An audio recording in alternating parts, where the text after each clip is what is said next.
Suivez la télévision Isanganiro. Bienvenue, chers téléspectateurs, à ce journal dont voici les principaux titres. 750 dossiers fictifs et des fonctionnaires de l'État ont été mis en suspens ces 3 derniers mois. Annonce faite par le ministre de la fonction publique ce mardi. Vous aurez les détails au cours de ce journal. Nous allons également vous parler de cet état des routes dont se plaignent les habitants de Kanyosha. Cette route nationale numéro 3, ces habitants de Kanyosha indiquent qu'ils endommagent leurs engins et demandent à ce que cette route soit réhabilitée. Vous aurez les détails également au cours de ce journal. Tout de suite, les détails.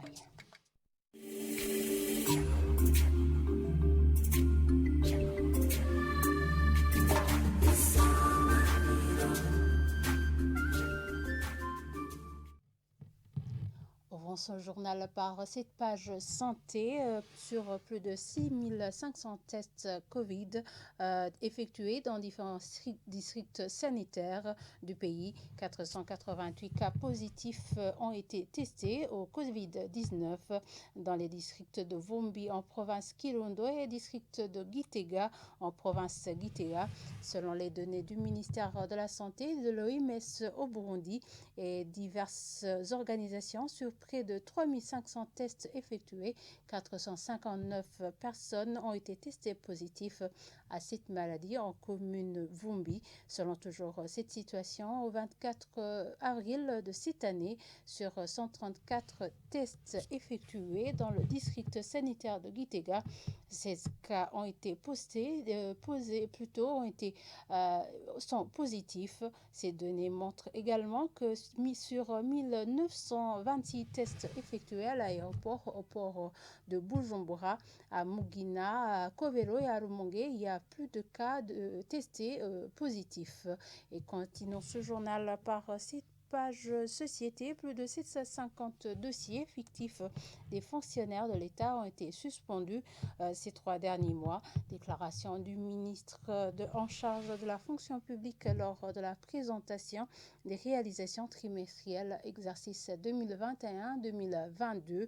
Tadeni Koumana indique en outre que 68 conflits de travail ont été clôturés durant cette période. Jean de Dieu y a causé. C'est le ministre ayant la fonction publique dans ses attributions qui présente les réalisations trimestrielles exercice 2021-2022. Dans le domaine de l'administration publique, ce dernier déclare 750 fonctionnaires fictifs démasqués et suspendus. Nous avons pu vérifier l'authenticité de 529 diplômes et nous avons trouvé que 528 étaient conformes, authentiques. Mais il y a un diplôme qui s'est avéré non conforme et ce qui, par conséquent, motive la suspension de ce travail. Mais aussi, nous avons cherché à savoir si tous les fonctionnaires de l'État sont sur terrain et sont au travail pour toujours éviter les fonctionnaires fictifs. Et nous avons trouvé que 750 fonctionnaires n'étaient pas sur place, ne méritaient pas le salaire et cela a conduit à la suspension de ces fonctionnaires. S'agissant du domaine du dialogue social, il fait état de 68 conflits de travail clôturés. Comme vous le savez, nous avons le Comité national de dialogue social qui a fait un travail louable parce que pour permettre un assainissement annuel du travail, il y a eu 152 séances de conciliation. Parmi ces séances, il y avait 68 conflits individuels et 2 conflits collectifs qui ont été clôturés. Mais aussi, le CNDS a effectué des descentes sur le terrain pour pouvoir redynamiser les comités provinciaux de dialogue social. Le ministre ayant la fonction publique dans ses attributions a saisi de cette occasion pour informer que la fête du travail célébrée initialement le 1er mai de chaque année sera célébrée le 2 mai 2022. Continuons ce journal par cette page sécurité. Une femme de 42 ans et sa fille de 19 ans sont en état d'arrestation ce mardi. Elles sont accusées d'une simulation d'enlèvement selon le porte-parole du ministère de l'Intérieur, du Développement communautaire et Sécurité publique, Pierre Mouliquier. Une mauvaise cohabitation entre cette femme et son mari serait la cause de cet acte. Suivez-le. L'infraction d'enlèvement, c'est une infraction qui est prévue et punie par le Code pénal burundais. Et chaque fois que les services chargés d'enquêter ont connaissance des cas de commission de cette infraction, eh bien, ils s'activent pour pouvoir rechercher la vérité et appréhender les accusés si réellement l'enlèvement est réel, ou alors mettre la vérité au grand jour en cas de simulation d'enlèvement, parce qu'en cette matière, il y a beaucoup de désinformation, il y a beaucoup de mauvaises langues. C'est pourquoi, à l'instar de cet exemple que nous voulons donner ici, nous voudrions inviter la population à être beaucoup plus vigilante chaque fois qu'elle a connaissance de cette infraction-là. En date du 19 au 21 avril, il y a une fille d'Ongozi qui est une élève, Ngozi, et qui, en complicité avec sa mère, a tenté une simulation d'enlèvement pour pouvoir profiter ou alors rechercher, exiger une rançon. Les faits se sont passés de la manière suivante.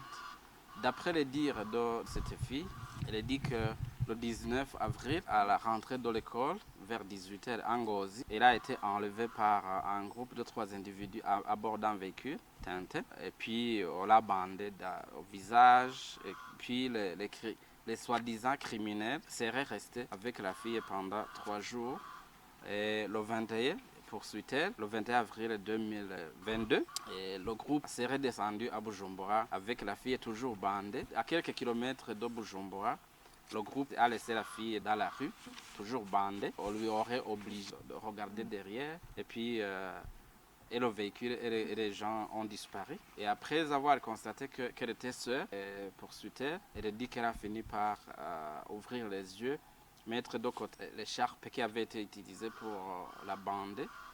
Et elle dit qu'elle a alors essayé de demander un lift vers l'intérieur du pays à Kayanza, et qu'elle s'est retrouvée chez son frère qui habite à Kayanza. Et lui disant qu'elle avait été enlevée et que c'est grâce à Dieu qu'elle a pu être libérée. Mais après l'enquête de la police, le constat est qu'il n'y a jamais eu d'enlèvement de cette fille. Et l'enquête de la police a montré que c'était plutôt une simulation d'enlèvement qui a été orchestrée par la maman de cette fille que vous voyez ici, et en complicité bien sûr avec cette fille qui a été utilisée parce qu'il voulait gagner de la rançon. Et nous profitons alors de cette occasion pour rappeler encore une fois à la population d'être toujours plus vigilante chaque fois qu'il y a ce qu'on appelle enlèvement de personnes. Et la plupart des fois, ce sont des informations erronées, ce sont des montages, ou alors ce sont même des simulations. Les femmes sont moins représentées dans les instances de prise de décision au niveau communal et collinaire. Dans un atelier de ce mardi sur la présentation des résultats sur la situation de représentativité des femmes dans les instances de direction dans 7 communes du pays, la révision des textes réglementaires au niveau des partis politiques est l'une des recommandations sorties de cet atelier pour l'amélioration de cette situation. Armel Moutori.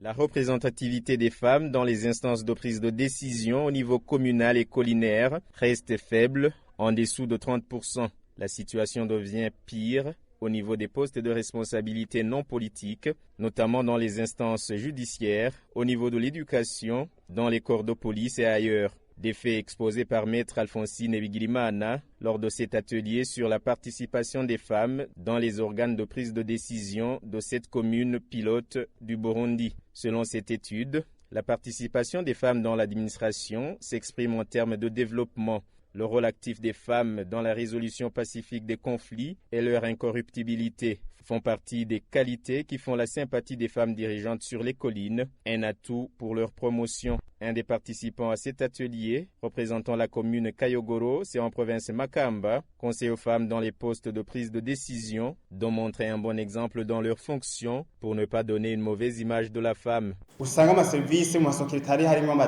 Tu trouves certaines femmes dans des secrétariats en train de surfer sur WhatsApp au lieu de bien accueillir les gens. Et elles répondent sur un ton méprisant. Il y a beaucoup de plaintes de ce genre, au lieu de montrer qu'elles sont capables de bien accomplir leurs tâches. C'est elles qui poussent à croire qu'elles ne sont pas à la hauteur. Et elles déçoivent ainsi les gens.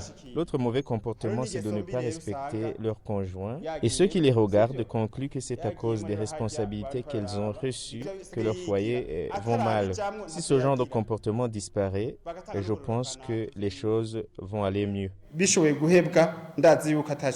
chef de colline Kabondo en commune Nyanzarake, femme dans son poste depuis 2005, explique que la bonne collaboration avec son mari et être au service de la population font partie des paramètres qui ont fait son succès. Les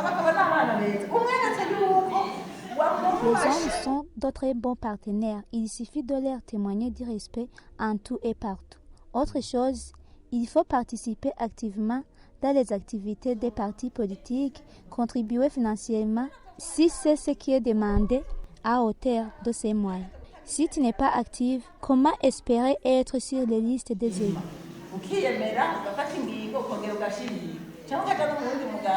Exiger les partis politiques au respect du principe de parité dans toutes les propositions de nomination qu'ils font et dans la composition des organes décisionnels du niveau national au niveau collinaire font partie des recommandations pour l'amélioration de la représentativité des femmes dans les instances de prise de décision au niveau de l'administration à la base. La propriété intellectuelle constitue un des piliers du développement économique du pays. Propos du ministre ayant la culture dans ses attributions au moment où ce mardi, le monde célèbre la journée internationale de la propriété intellectuelle. Pour promouvoir le droit d'auteur au Burundi, le ministre Ezekiel Niwigira fait savoir que le gouvernement du Burundi a mis en place la loi portant protection des droits des auteurs. Suivez-le. La propriété intellectuelle constitue un pilier du développement économique des pays. Le gouvernement de la République du Burundi a mis en place un cadre légal national en la matière. C'est notamment la loi du 30 décembre 2005 portant protection du droit d'auteur et des droits voisins au Burundi qui prévoit, en son article 64, une structure de gestion collective dont le rôle est de défendre tous les intérêts des auteurs ou de leurs ayants droit. Ainsi, le décret du 7 décembre 2011 portant création de l'Office burundais du droit d'auteur et des droits voisins au BDA a été mis en place et l'ordonnance ministérielle conjointe du 21 janvier 2014 portant un règlement de perception des droits d'exploitation des œuvres artistiques et littéraires fut signée par les ministres ayant la culture et les finances dans leurs attributions. L'article 58 de la Constitution de la République du Burundi et l'article 27 de la Déclaration universelle des droits de l'homme reconnaissent le droit d'auteur comme un droit fondamental de l'homme. Et toujours à ce propos, les artistes n'inscrivent pas leurs travaux à l'Office burundais des droits d'auteur OBDA et cela implique que leurs travaux ne soient pas publiés. Constat de l'artiste Yves Camille Kiwe. Au moment où ce mardi, le monde célèbre la journée internationale du droit d'auteur et demande aux artistes d'améliorer leur œuvre et à l'OBDA de prendre à main leurs responsabilités. Suivez-le. Depuis 2005, il y a eu une loi sur le droit d'auteur et en 2011, il a été décrété un décret mettant en place l'OBDA qui est chargé de protéger, de nous représenter, nous les artistes. Il y a eu une ordonnance conjointe du ministère de la Culture et celui des Finances. Et cette ordonnance définit bien la manière de percevoir les redevances. Mais jusqu'à maintenant, il n'y a pas eu de résultats palpables. Ce n'est pas le nombre des enregistrements qui compte. Je pense que c'est à l'OBDA de montrer d'abord les résultats à partir des enregistrements déjà disponibles.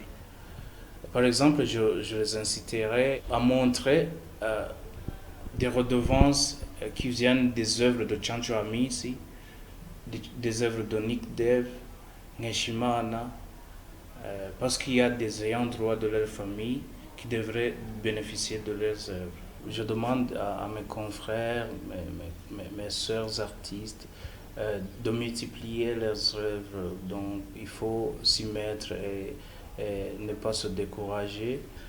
Pour les responsables du ministère chargé de la culture, mon message est de suivre de près l'OBDA parce que ça fait déjà des années qu'il n'y a pas de résultat. L'OBDA est en place depuis 2011, mais il n'y a pas de résultat. Et des nids de poules qui s'observent sur la route nationale numéro 3 l'ont endommagé. Certains des transporteurs et des passagers de la zone Kanyosha, notamment de la 7e, 6e et 5e avenue, qui se sont entretenus avec la télévision Isanganiro, disent que cela entraîne beaucoup d'accidents et demandent à ce que cette dernière soit réhabilitée. Reportage de Elisa Nakarutiman.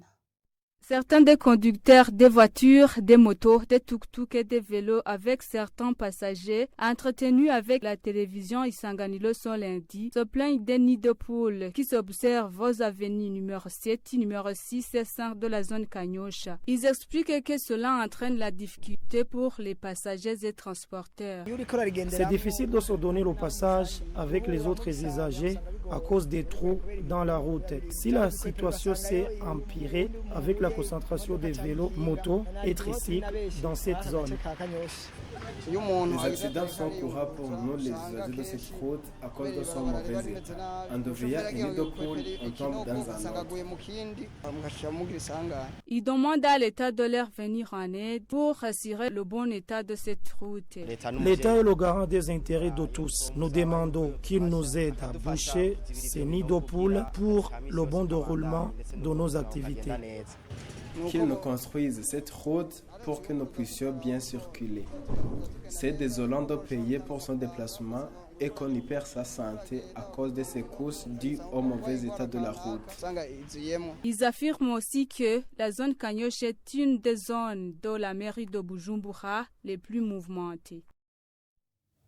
Et voilà, c'est ici que nous clôturons ce journal. Merci de nous avoir suivis et très bonne suite de programme sur la télévision Isanganiro.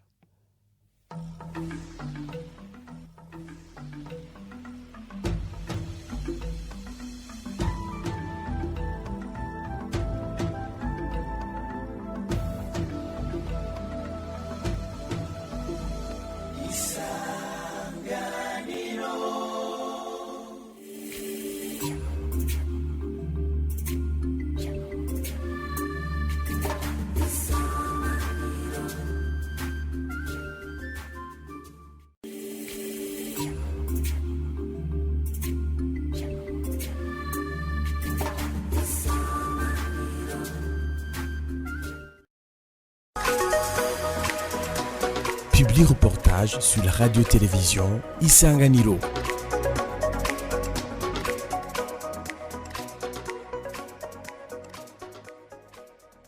Le ministère de la Justice